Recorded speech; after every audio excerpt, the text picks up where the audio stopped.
Celtic, for various things, Paul, if I focus on the pyrotechnics, have had hundreds and hundreds and hundreds of thousands of pounds or euros worth of fines. There's been far too many notes of misbehaviour going against the UEFA guidelines and rules, and it's a club that gets hit in the pocket.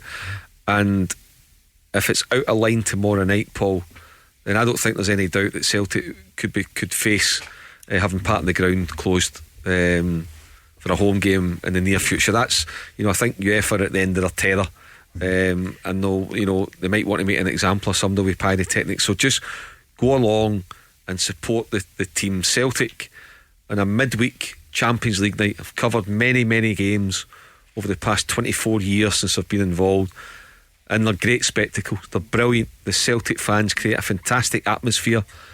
It's an old cliche, but it's true. You speak to any of the players that have played in it, Paul, they are like a 12th man.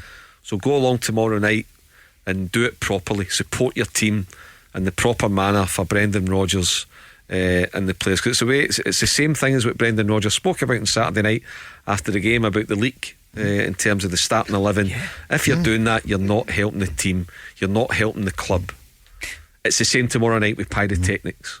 If you do it tomorrow night, you are not helping the club by doing it tomorrow night. And Barry, we had it Saturday and Sunday at Hampden at the start of the game, the smoke. Yeah, and it delayed the kick-off. So yeah, it's I just hope that the fans take heed of what's obviously happening in terms of the warnings that the clubs have received. And if it continues, as Mark mentioned there, it's going to be more fines and it's going to be stadium closures. So that's the last thing that you would want when you're involved in Europe. Certainly when you're playing at home.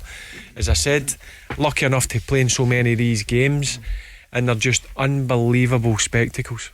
And that's the thing, the Celtic fans tomorrow night, Rangers fans in Europe, there are few stadia like Ibrox or Celtic Park in the world. Brilliant, Paul.